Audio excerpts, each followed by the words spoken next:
Welcome all. In this lecture, I am going to discuss about cosets and some of its properties. Suppose X be some particular element of a finite group G, and order of the group capital G is small g. So, small g is the order of the group capital G, and capital H be a subgroup of capital G of order small h. So, what is capital H? Capital H is a subgroup of capital G and order of the capital H is small h with typical element yi, and we are considering that yi is a general typical element of capital H. I means I is a index that may run from 1 to h. So, y1, y2, y3 etc. are the elements for the subgroup capital H. Now, let us consider the set of elements xh.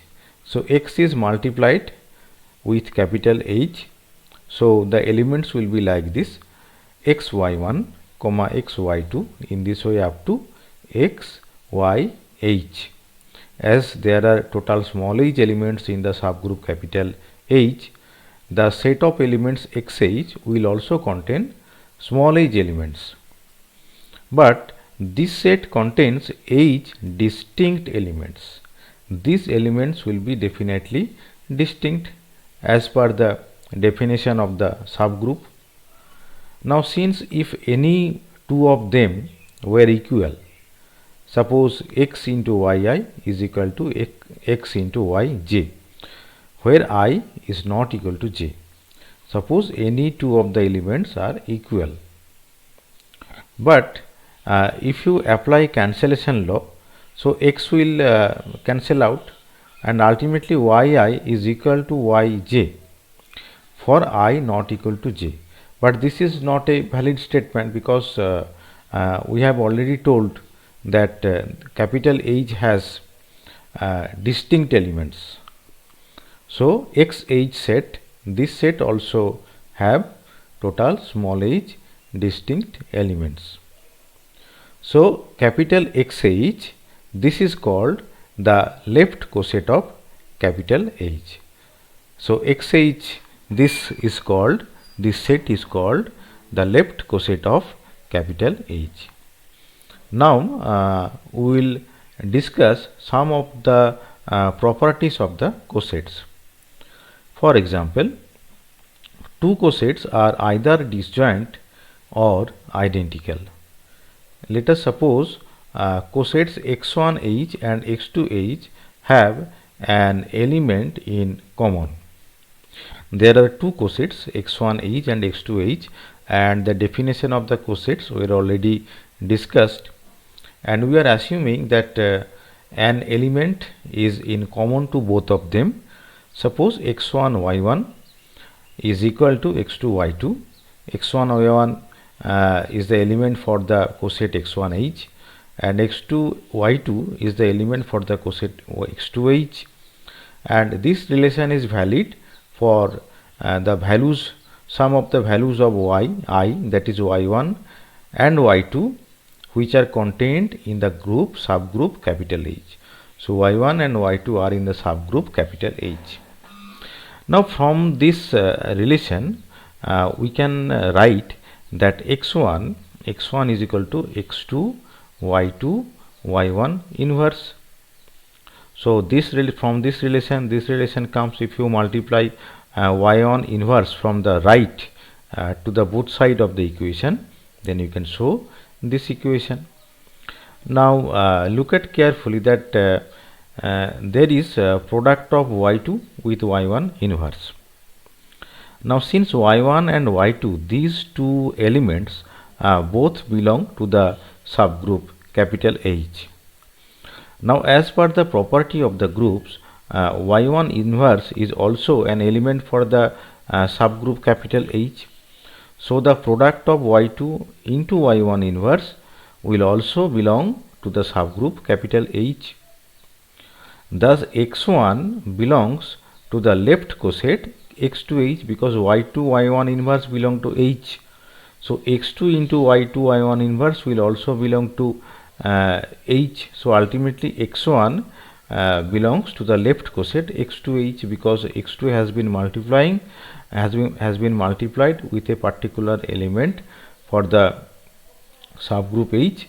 That is why we can write that x1 belongs to the left coset x2h. And similarly we can show that x2 also belongs to the left coset x1h. Consequently, either the two cosets are identical, that is from the result that we have shown till now, that is x1 belongs to the left coset x2h and x2 belongs to the left coset x1h.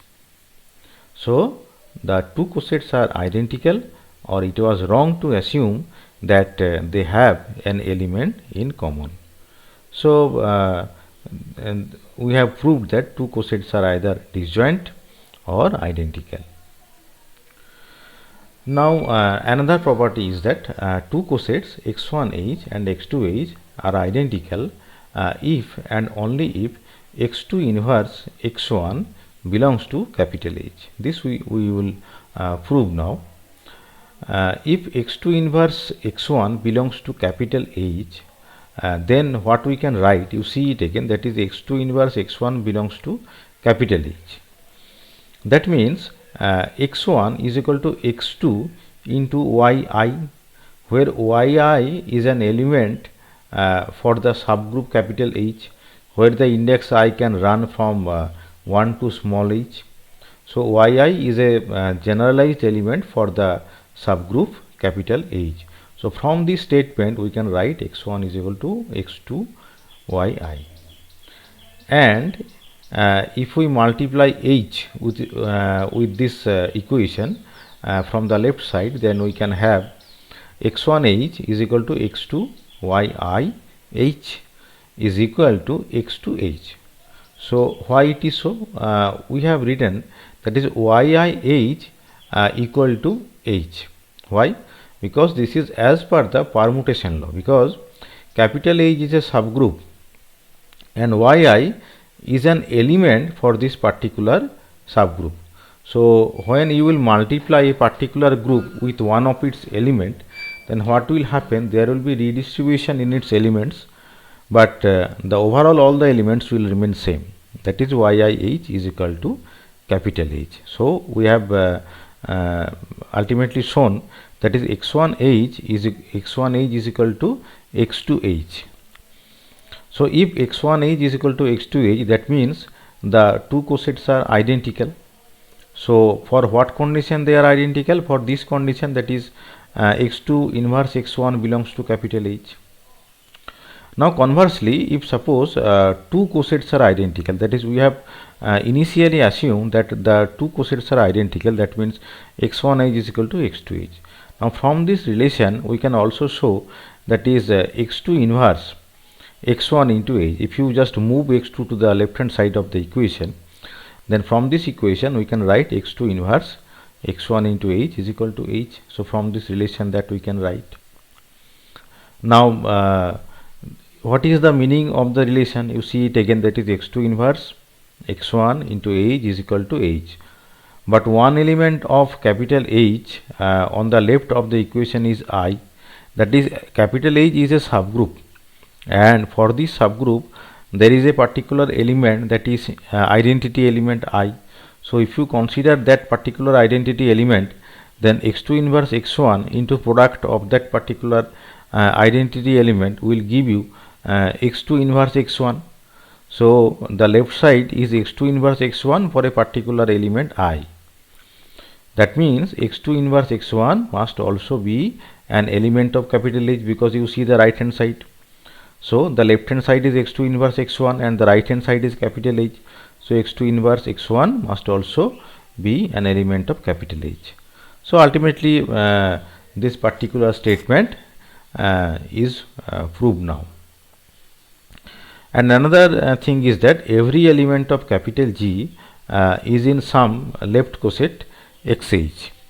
This follows trivially since capital H contains I.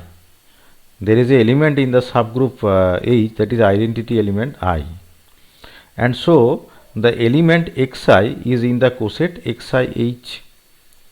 So if you consider a particular element, that is xi, so xi is in the coset xi into H.